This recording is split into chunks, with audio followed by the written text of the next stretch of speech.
This is the kickoff of our Letters to the Editor campaign that Sierra Club and CCAN are jointly organizing over the next coming months. And essentially what we're trying to do is shift the way that or newspapers and publications, I was say, talk about environmentalist issues, most probably on the pipelines and also on coal ash as well. So what we're going to talk about today is we're going to do a brief introduction of everyone in here. We're going to go into the strategy behind the campaign and why we're running it this way. Then we're just going to get into the campaign training and talk about next steps. Does that sound good to everyone? Does anyone have any questions? All right, so to start off, just say who you are, a little bit about yourself, and I think 2 people here have got this question before. I'm going to reuse it because it's fun. Which Disney princess do you think is best suited to fight climate change? So, as I already said, my name is James Sheed. A little bit about myself. I grew up in Hampton Roads. I live in Richmond now. I'm a VCU alumni. And I think Mulan is very well suited to fight climate change because she likes to break the mold, but she's also got really strong attachments to the ruling class of the Chinese government. And they're big believers. That's the way I see that one. That's how that cookie crumbles in my mind. So up next is I'm Jessica. I grew up here and spent my life enjoying the James. I could think that Ariel would be best because she's actually lived in a different ecosystem and she would understand it from the inside. Yeah, we can organize the land. She can organize the sea. Yeah. And we're doing that right now. Sure you do. Yeah, I did. My name is Dave.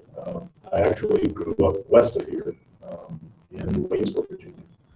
Moved to Charlottesville on an East Asia consent.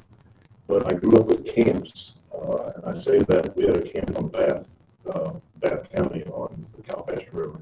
Still have a camp up in Bonnetoc County, right near James. And I just grew up in wilderness. I grew up on streams, grew up getting crayfish and running up and down streams that are, to me, going to be destroyed now.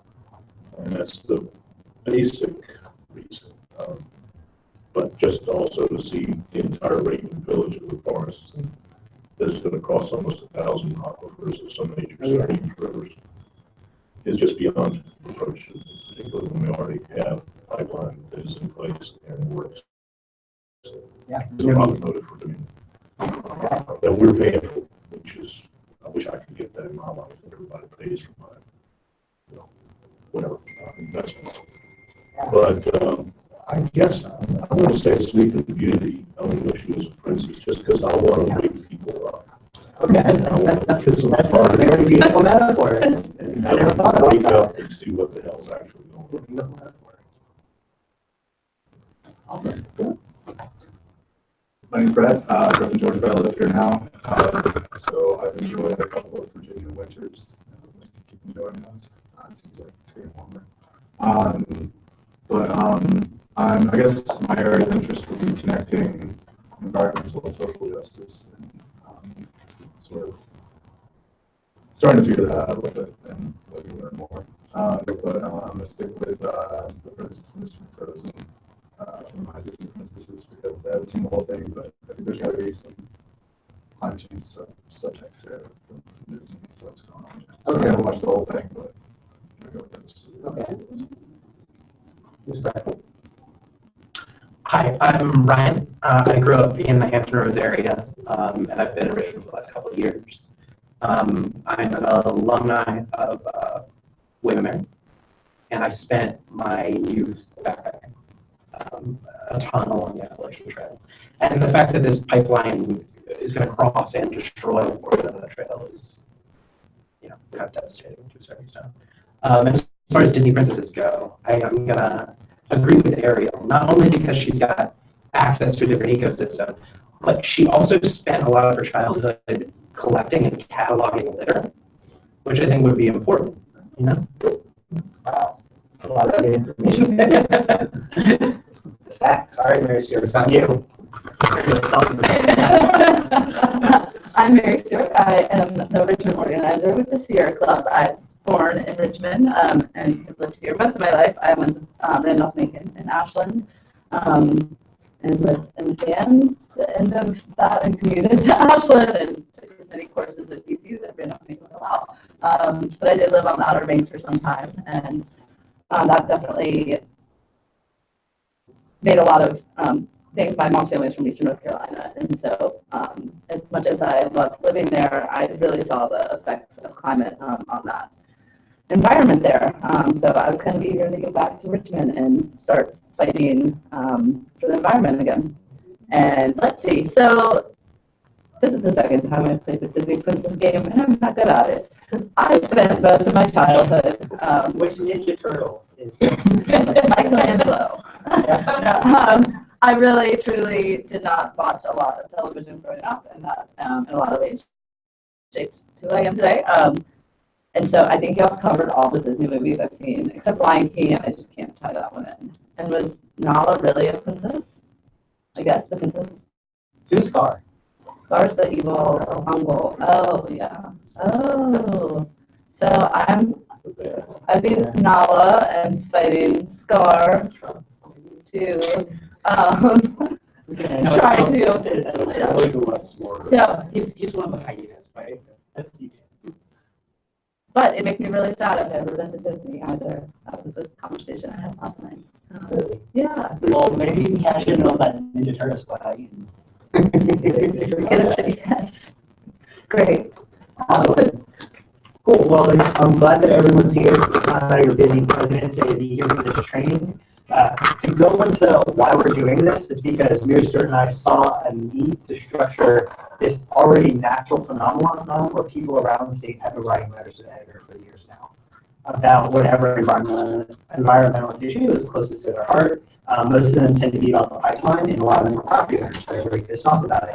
But also some of them are people that are writing about from our hiking grounds and the aquifers and the water that they hold as dear to them as being compromised and being at risk because of these projects. So what we're trying to do is we're trying to create a structure so that we're constantly sending in LTEs in a pointed fashion all around the state to one, informal readership and people that don't know about the basics of environmentalism like we were talking about earlier, but also because there's publications, the more letters they're going to get, the more they will shift their tone.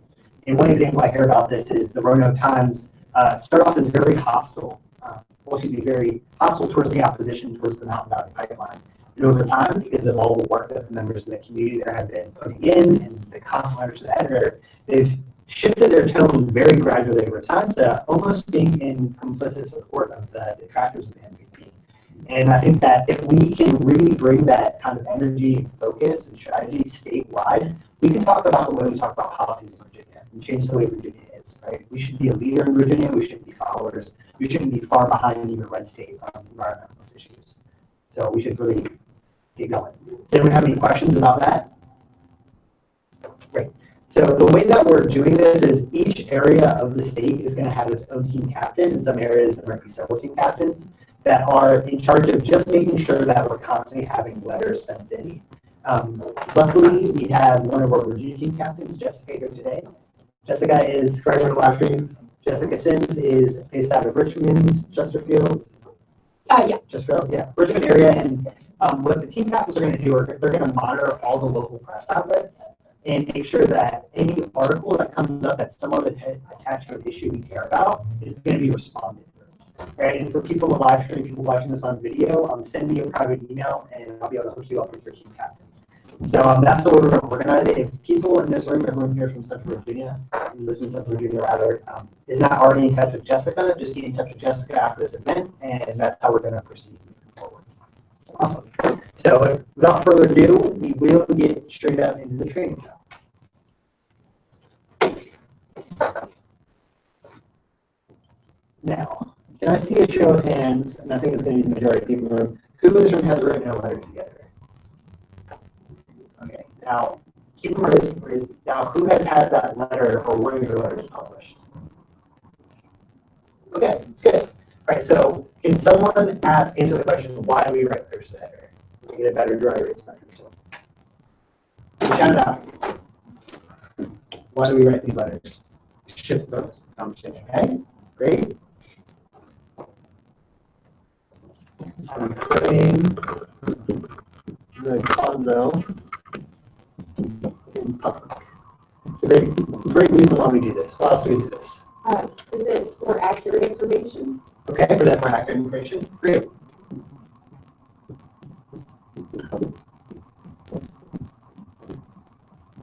My handwriting and spelling is atrocious. I bear with you guys. We use a lot of abbreviations. Anyone think of anything else? Just to raise awareness of an issue. Okay, raise awareness about an issue.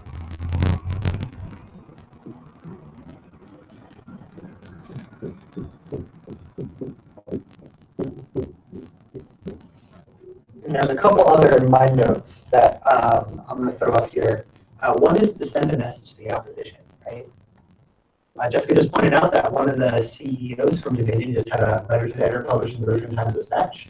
It is a recurring thing to them. So if we respond to that letter that's sending them a message, so that we're reading what they're reading, then we're responding to it. And we care enough about it to put in the time for this.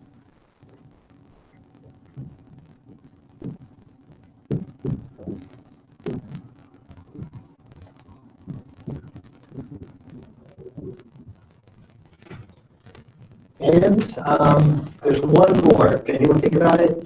There's actually many reasons for this. There's one big one that I see.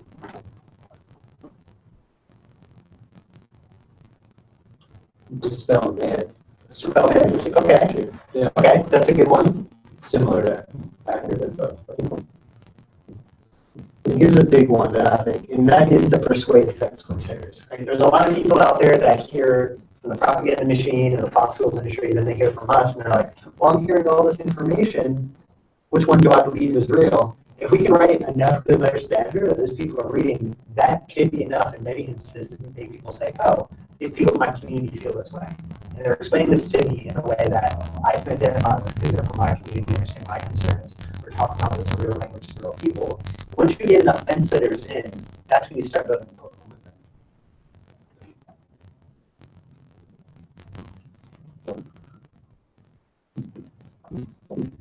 Together, what all these things can do and have done in the past is influence decision makers. I don't know how to spell decision.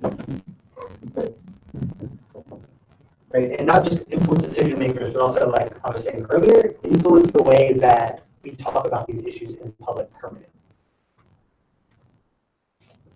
Great.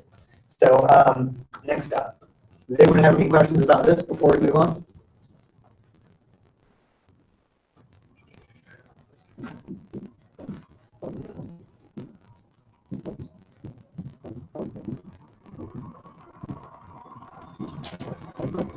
All right, so the next question is, how do you get published? Right, so there's lots of great writers I know that have written letters to the editor that don't get published.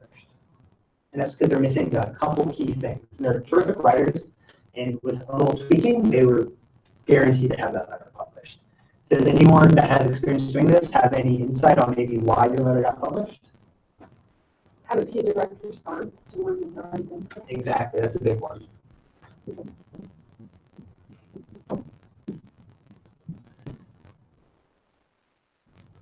Right, so it's very common that editors will publish letters written to them just about an issue that is important, but you're going to have a much more higher percentage publication rate if you're responding directly to an editorial or an opinion piece, op-ed, that was already published in that news publication.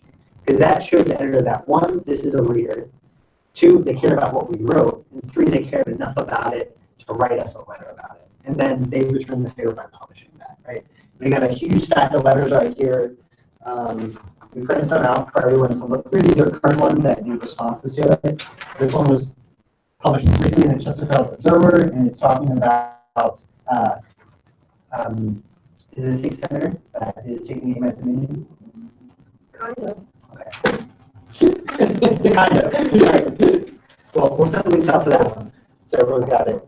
So it's going to be a direct response. What other things have you seen that really help your chances of getting the letter published? If you don't know, that's fun. We're going to talk about this. But, or does anyone have any ideas? What you got, Brad? There's good editing. Like my one letter I got published was just Commonwealth lot of times these few are never willing to take out my less strong points. Whereas as a writer, my first draft was kind of that stuff, so I look over it and add stuff. So Yeah. And that's the most obvious one. You just gotta write a good letter, right? And we're gonna talk about how to do that too next, but if you have a good letter, it has a better chance of being published. Make sure it's grammatically correct. Make sure that everything's spelled right. Make sure everything flows nice and logically. So write a good letter. Great response for that. All right, some other things that really help publication rate will help your publication rate rather, is to follow the guidelines. So every publication is going to have its own set of rules for publication. The most important ones you want to pay attention to are word limits. So most LTEs have a limit as per their publisher of only being about 200 or 300 words. So you want to make sure if you're looking at the Richmond Times-Dispatch, Chesterfield Observer, whatever letter it is, if you're writing ones, the Farmville Herald, for instance, make sure you know what those word limits are. Because if you go over that, it's going to really hurt your chances of being published.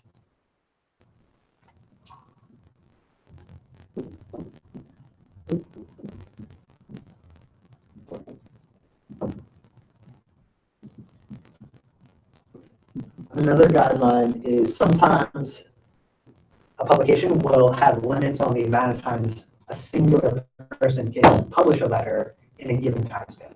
So you're going to make sure that if it's 1 month per person, that if you send in a second letter that month, you're going to know it's not going to get published unless you send it into opinion.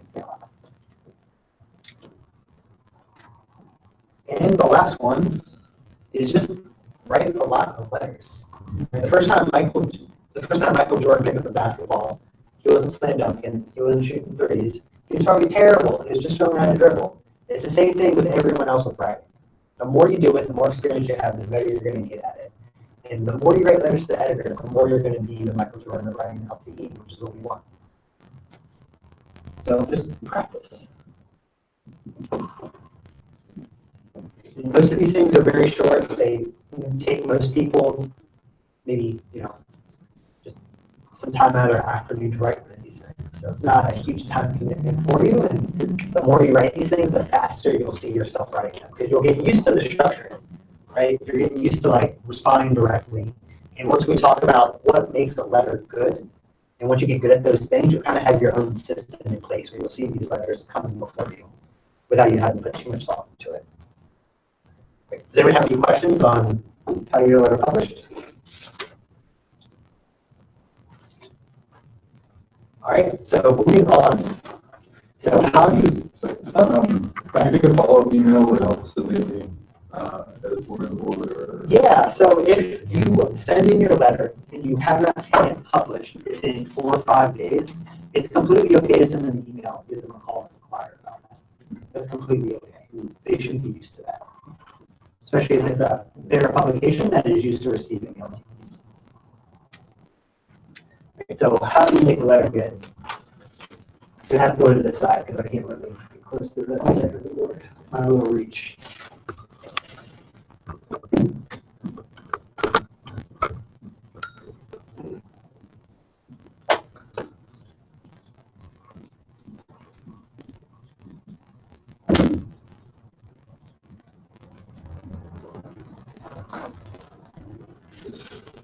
All right, so there's a couple points here for making an LTE good. I'll breeze through most of them, and most of them should be pretty obvious, but it's good to review these things, have them in your mind. The first is to stick to one point. Because you have such a limited amount of space, you can't be bringing in these complex things. You can't be talking about 5 different policy issues. You need to talk about your one point and get that across as clearly and powerfully as possible.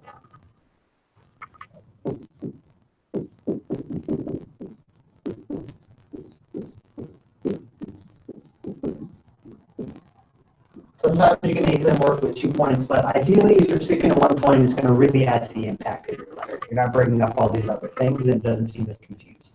Precision in writing is very powerful. The second is to make it timely.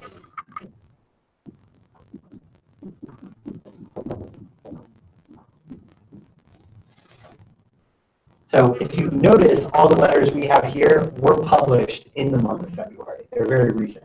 And this is very important we cannot be responding to letters that, we cannot be responding to articles that were published in November and October because the campaign has progressed since then. Things have happened.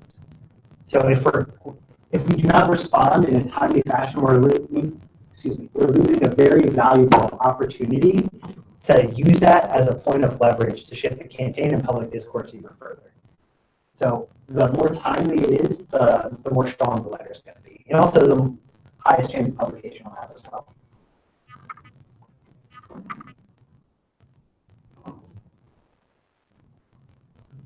The next is another obvious one, to just be brief. If there's a 300-word limit and you're able to say what you need to say in 220 words, don't obligate to 300.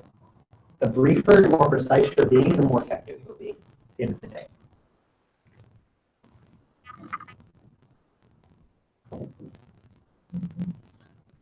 And this one's this is a very good one. So be a storyteller, right? I want to think of everyone here as a messenger when you're writing out to eat. Your experiences and your values and all these things are very important. So the more sincere you can be, the more that's going to come across in the writing, the more people that are reading it are going to attach with it. But also, sometimes it's very easy to dispute argument-based things, right? But no one can argue with you about your experience. So if you tell a story about an uncle in Oklahoma who had to leave his house because they're having such terrible earthquakes from the fracking out there, no one can say that didn't happen. Right? So if you're talking about a personal story, that's something that people are going to connect to, and it's gonna be something that's going to be harder to refute.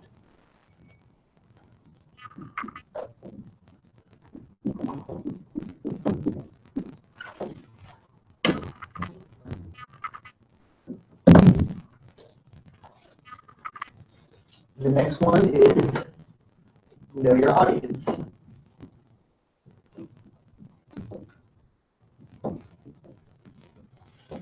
And this is going to go back into getting fence sitters and things of that nature, is the more you know the audience of the readership, the better you are going to be at persuading them. So the people that read the Virginia Pilot and Hampton Roads, or people that read publications in Charlottesville, the audience there is probably going to be very different than the Farmville Herald, for instance, or the Hanover Times, whatever the Hanover Press is. So when you know your audience, you know the readership, you know the culture, the more effective you're going to be. Very simple. The next is, this kind of goes into Adobe brief, but don't delve into policy. You're not making policy debate. People don't want to hear about policy debate from a letter to the editor page. So just stick to your one point. Don't go into this really wonky debate about the ins and outs of the policy.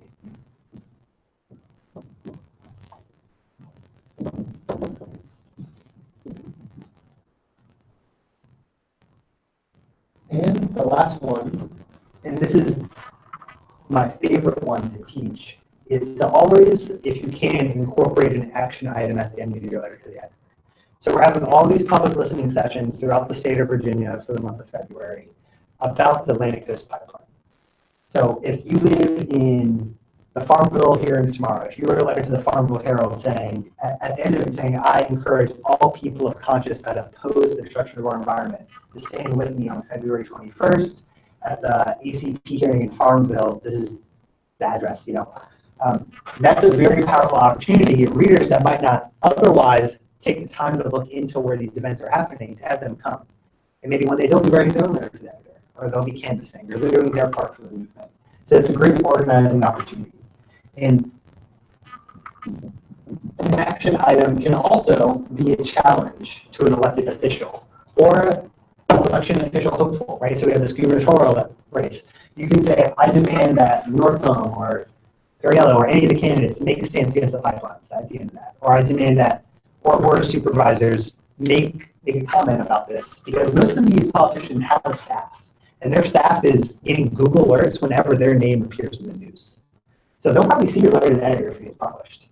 And if they get enough of them, or if it's strongly worded enough, they might be forced to respond. And that's a great way to get an elected official or someone that's running a campaign that is a hopeful to really take notice of your issue and take notice of what you're talking about. So these are my basic tips on writing a good letter to the editor. Does anyone have any questions? Observations? Yeah. Has anyone ever really categorized with the different types of papers where they kind of tend to be on stuff? Well, that's a very good question. I think part of the reason why we're going with this team leader model for each region is that the regional team leaders kind of already have a handle on that, and we don't have to be trying to figure all that out on our own. Right? So all the team leaders are going to have their list of publications in the area, and if they don't know it off the top of their head, they'll probably do a little research and make a little note in their notes about this is typically who reads this paper. You know, things like that. It's a really good question, though. Yeah. Any other questions or points? Then when you strike that from the letter that you write, if you put an action item on there that was like basically free advertising for your event. I've never seen that happen, no. Okay. And there's many letters that I've seen published, especially in our campaign in Baltimore, where they're telling people to show up to city council hearings. Right? And people would show up to the city council hearings, they were published with that information in that. That's great. So I've never heard of anyone doing that. Okay. It's possible, but all things are possible in a way. Do they edit these letters? Yeah, most of the big publications you see will clean it up for grammar mistakes and spelling mistakes. And the more you do the editor's job for them, the higher likelihood you're going to have it being published because they see it as already clean and need the least amount of work on it. Because remember, the editor has a million other things to do. This isn't necessarily at the top of their priority list. Some of the smaller publications, I can't speak for them each individually. I have seen spelling mistakes in the newspaper, I'm sure everyone has. So maybe for some of them, but it's typically their job to edit these things. So. But mainly grammar spelling. Yeah. So the better job you do of doing the editor's job for them, the less you have to worry about that, right? The less you have to worry about, oh, what if it comes out with spelling mistakes? If you send it in immaculate and it ends up with spelling mistake, you can move that on the typewriter. It's not your fault. Any other questions?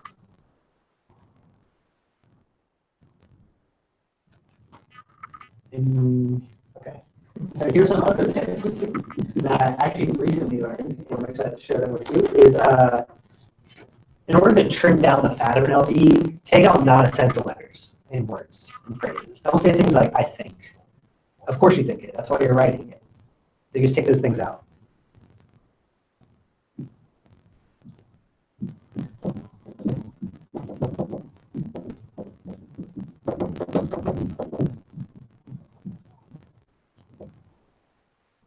The next is, well, this is one that should be obvious, should be really here, but use verified facts, right? Don't just hear something and say, okay, I'm going to throw it in there. And don't assume just because a politician says it, it's a good fact. Really do your due diligence if you want to throw out a fact and look into the source and make sure it's a good source.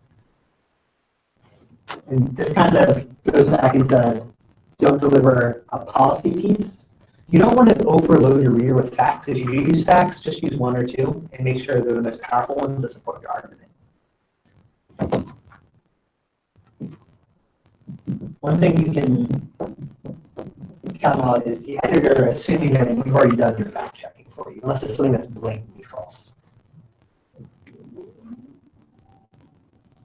Another is don't insult opponents, as hard as that might be. I know sometimes I feel like I would like to do that, but we're not going to win. We're not going to win by saying this person is an idiot. We're going to win by talking about why our policy stance is stronger for these reasons, or why the Atlantic Coast pipeline is wrong, or why coal ash is wrong. And when you really use the strength of the argument more, you're going to see yourself gaining more supporters at the end of the day. And it's going to just strengthen how you're seen in the public eye. And part of this is just this chess match, this big chess match in public with fossil fuel industry and us in the grassroots that care about our future. And the last one is to avoid jargon and acronyms. So, so there's FERC, which most people in here know about. And if I told you about FERC's hearing on the 21st, you'd probably say, oh yeah, I know about FERC. but the average reader might not know that stands for the Federal Regulatory Energy Commission. Right? So if you want to use one of these acronyms, or you want to use some jargon, if you want to use something like net metering, if you're writing about solar, for instance, explain that a little bit, or spell out the acronym the first time you use it, so people aren't scratching their heads. Because when someone sees something like that and it's not explained, I'm about you guys to tune out. I say, I'm not going to be able to figure this out, so I'm just going to look at something else.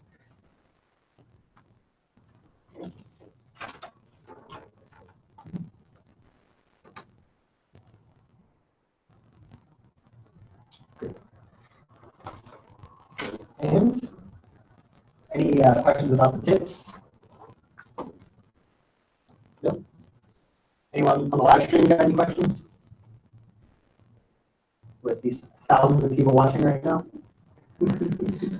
I will say one thing that we always try to encourage people that even if your letter didn't get published, you are still having an influence on that paper, like Jan said earlier, and showing them that this is something that their readers are interested in.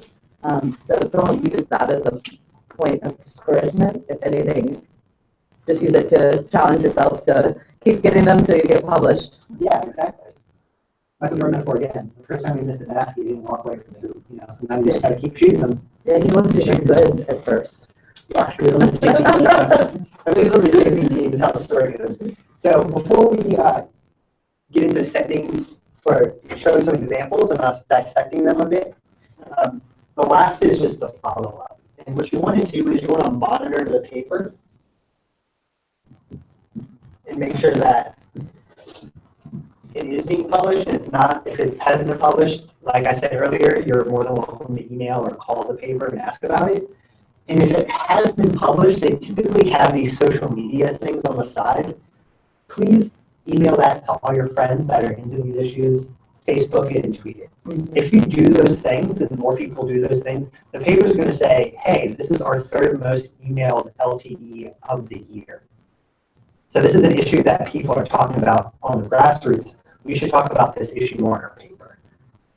And that's something that we can start doing tonight. You see a letter out there, you share it on Facebook. You send it to your email chain. You send it to your mama who cares about hiking as well. Whatever it might be. The more you're doing that, the more people are going to see it. We're living in an age where clicks matter more than content. So if you're getting more clicks, you're getting more shares, the editor is going to see the content as being the higher priority than less click content. I would even recommend, if certainly when it's environmentally focused, if you were to tag the Sierra Club in that, we tend to share that with our network and just try to really, I think that that's a very great collectivist grassroots effort in a lot of ways. Yeah, and it's something that's very easy that we can all do. It's not going to be as hard as writing your own letter to the editor. It's not going to be as hard as taking time off to park downtown and go protest or go meet with your legislator and lobby them. But if you just share things with your network, one, you're expanding the knowledge that's in that, and two, you're sending a message to the person that published that this matters enough for someone to share it with people to care about. Or maybe not care about it. Great. So any more questions or comments or thoughts on this? I just wanted to add great solid guide, elements of solid from what I taught undergraduates. That is the most concise guide to writing well. They do the great grammatical stuff and also the suggestion type things. Elements of style. And who wrote that? Strunk. Yeah. It's the guy who wrote Charles Webb. Just got stuff like that. Awesome. Yeah, everyone doesn't know Brad studied creative writing. You studied creative writing or literature. So we got a lot of great writers in the room right now. Excited to see what you guys are putting out there. I'll probably check this out myself once I get some time. I always want to be a better communicator, and writing is a big part of communication. Yeah. So any other comments, observations, questions before we get into an actual LTE? We're all going to look over it ourselves and kind of dissect it. Are we supposed to thank them for publishing? As expected. Okay. They're going to get these letters. You can if you want to, but to me it just seems like a waste of space. So, without further ado, this is a letter that was published by someone that worked very hard on our Baltimore campaign against oil trains, which is a tangential fight to the pipelines campaign, because as we all know, crude oil's got to go somewhere. It's got to either go to a pipeline or a train. Right, so this is a brief letter to the editor that someone on my campaign wrote to the Baltimore Sun, which is the leading newspaper in that city, and I want everyone to read over it, and then we'll talk about maybe some things that are good, if there's things that you thought they might have done better, any of those things. And it's very short. And when we're done, and people on the live stream are watching the video, when this is posted, a link to this will come out. So you're more than welcome to look at that here.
That's good.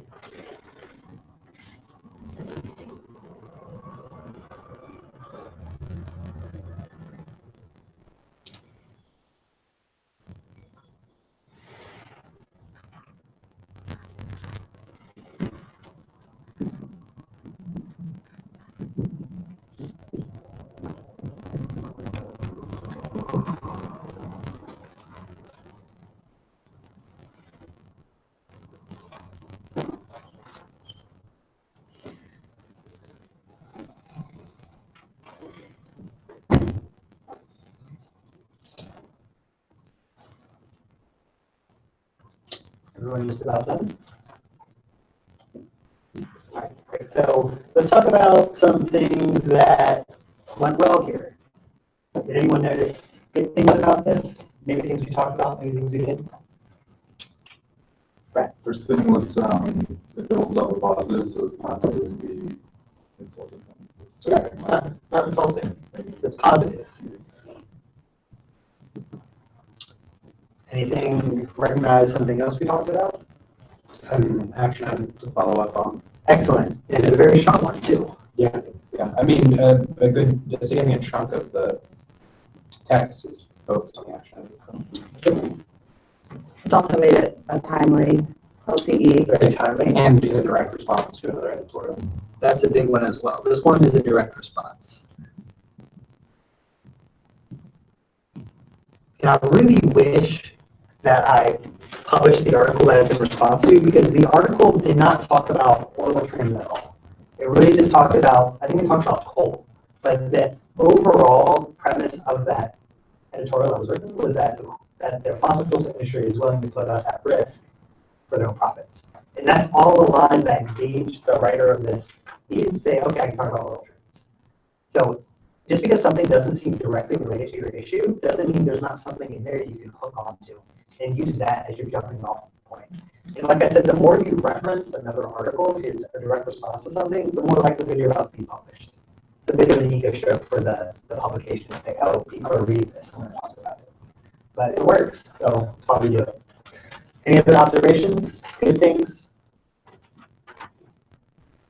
Mine has good facts about Yeah. other examples. Yeah, it talks about the examples in Baltimore and the example in Quebec. So it's strengthening the argument by observable examples. Right? So when we're talking about pipelines, we can talk about all of the deaths that have been caused by pipelines. I think just today was reported that someone was killed in Dubai at a pipeline that was being constructed there, as one of the construction workers. So if you want to bring up those kinds of things, those are all good facts to bring up, as long as they're used in a way that bolsters your argument. Does anyone see anything that maybe could have used a little bit of work here? is a pretty good LTE. So We've been a little bit personal with the NRM backyards, because they even a little bit more personal. so they could have like used more of a story, like Yeah. I live beside the railroad tracks. I see these things every day. It's a great observation. Ordinance 16.0621 is kind of jargon. Just that it's specific, but then it's the second part is the super general. Yeah, so I agree with that. But one thing that they did was, when it says that, it does a somewhat job of explaining what that ordinance does, right? It tries to break it down into one sentence or less. So it obviously, it's not getting into the whole policy, but it's just giving a quick summation of it. So they did that, I was right, but I do agree that maybe bringing this up within itself was a bit alienating. They could have just said, come hear us talk about this common sense ordinance. They could have done that as well. It kind of stuck out for me that they went to the trouble to say none of the derailments have caused, been involved in taking oil. Why would you put that in there? Really? Because it kind of detracts from the overall. To me, it's like none of the. Why would you bring that up? Bring up the other derailments. None of the derailments involved trains. Almost would have been better from my standpoint to block that out, because it's like that's not even an issue. Yeah. None of the derailments. The one positive I do see from that is keeping a little bit of a positive tone with folks that would normally be more opposition, but I also. Yeah, so maybe if they said something like, luckily none of the trains have derailed, which means that like they could have derailed yesterday. Yeah. But. And although. Yeah, so that goes also into, writing a good letter, which takes practice. I think this is the first letter to editor that this person had ever written, and I think it was a pretty good job so far. So, but obviously things need some work. So maybe some stylistic things need some help.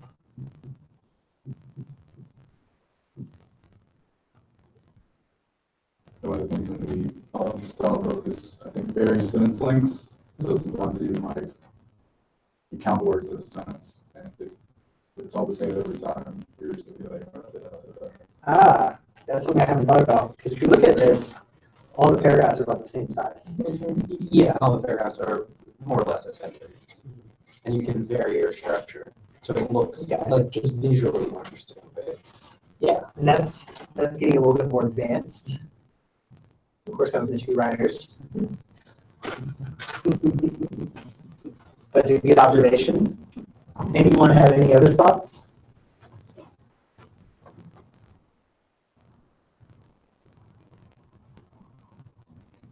Looks like we're good on that. If anyone wants, I have one of CCAN's letter to the editor guide, which is more basic than what we talked about. I have this here if anyone wants to have that on the way out.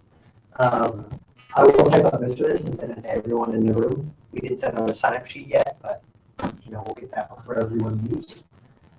Before everyone leaves, though, I would encourage. Oh, one thing I didn't talk about actually. Let me back up a bit.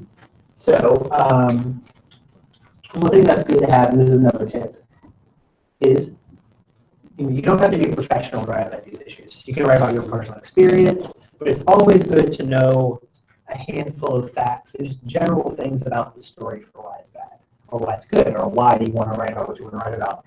And for that reason, organizations like CCAN, the Sierra Club, App Voices, all those groups, they have their own fact sheets. So this is a general fact sheet that I typed up real quick on the way over here on the Atlantic Coast Mountain Valley Pipeline and the reasons against it, right? And there's general information, talk about unchanged impacts, talk about land interface, talk about jobs and alternatives to comparison. Right? So these are things that I've talked about. I want to have everyone get a copy of this so they can have this on the way out. Do you want one of these? Sure.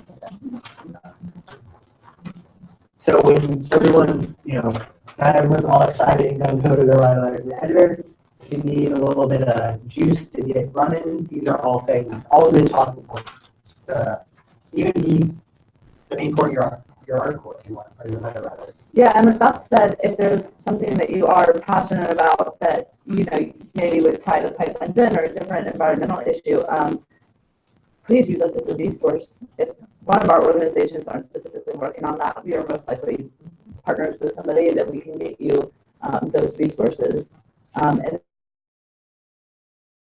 volunteers and enjoy doing research. So sometimes it's somebody that's looking for that information, and I can kind of put two folks together and make that voice much louder. Yeah, exactly. That's a really good point. So Jessica is the team leader, but it's not her job to do the research for these letters, right? So everyone's just to write it on their own. If anyone's in trouble, we're great resources for that information.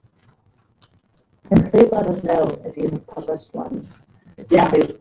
Yeah, well, this is luckily our team leader will have all that information tracked. Yeah.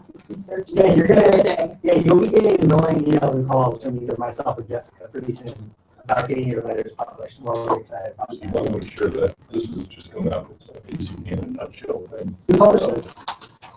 I guess it was, Oh, it was based on the page I just gave you that I had copied of it. You can actually Google ACP in a nutshell, and that 3 pages shows up. Yeah, no, this is awesome. There's lots of groups that have had their own narratives that they published that are very, very easy and concise to follow the story. So, you know, in your spare time, reading things like this, that can I'm be going to give those little factors to the point where now I'm like, I'm not confused, but I have to watch myself because I will come across too strong. And I was listening to everything you were saying about it and trying to tone it down. Yeah. Take some emotion out of it and just stay, just the facts. Yeah. But it's good to have the facts, but now I've got almost too many.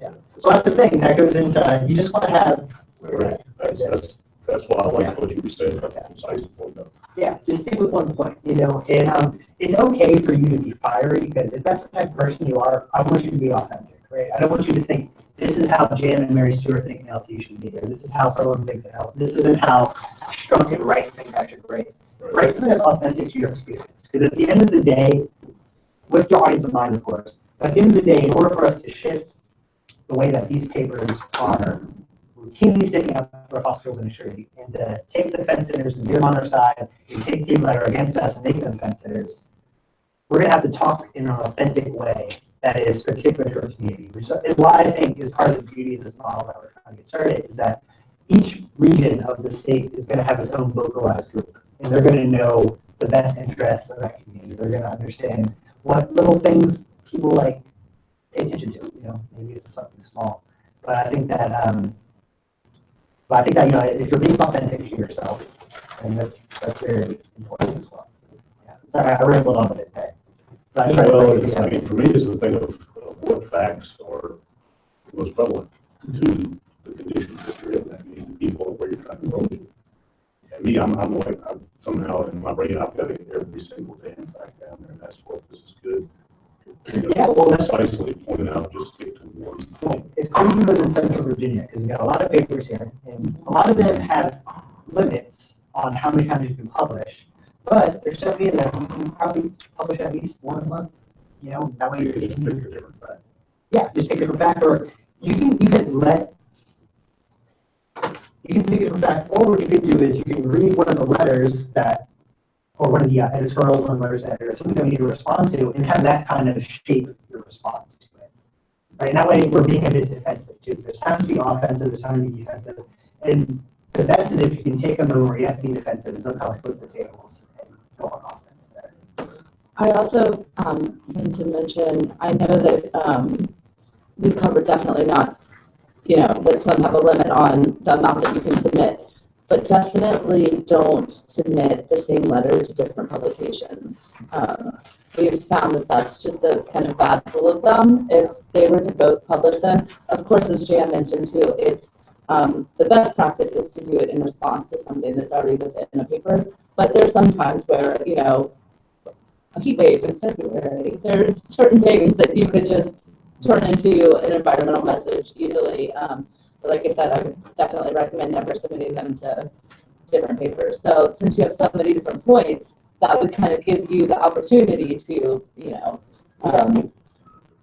Here's something, I'm going to get on that point for a bit. So normally we like to respond to things, but as Mary Stewart said, and as everyone sees, some people will just publish a letter and it gets published anyway. And there's a rule of thumb for reasons why that is. So I'll bring up the main ones now. But one is just being timely. Right, so something that had just happened that they might have not written about, but you can talk about it generally. And normally this goes for national issues. Sometimes that maybe your local paper's not talking about tackle, but it happens. Let's say the encampment is raided by the National Guard tonight. It's cleared out. And New York Times Dispatch doesn't talk about that. You can still write letters to the editor about that because it's a timely event, right? The next would be significance to the readership.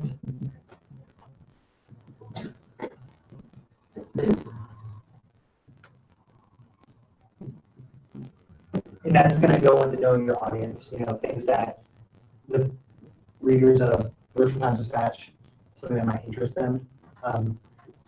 If it's, I can't really think of any examples of this off the top of my head. I'm not sure if anyone has any for free.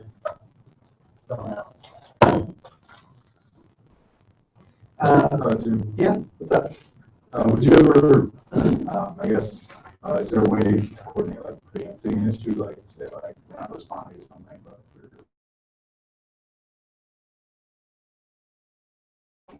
yeah, so yeah, it's kind of what I'm talking about now. These are like the ways that typically happens. Luckily, we have been having the issue talked about, even though it's been talked about in a very bad way, by almost every single news publication in Virginia, at least talking about pipelines. Right? So when it comes to something that massive, that is going to leave, quite frankly, a scar, even scars around Virginia, people are talking about that. Massive infrastructure project for many reasons. So luckily, it's already out there.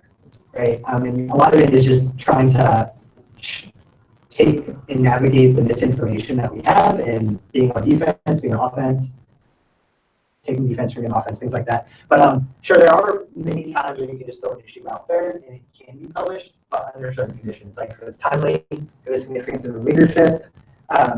The next is geographic proximity, so something happens close to you, right? Like maybe some really small publication in Winchester hasn't worked on the pipeline yet, but because the pipeline is close to Winchester, I'm sure just the geographical proximity of it and the fact that it's timely would be enough to get that published. Right? And I don't know about Winchester's press or everyone on the live feed, so if you guys have been talking about it, please tell me. The next is, so I'll say geography here.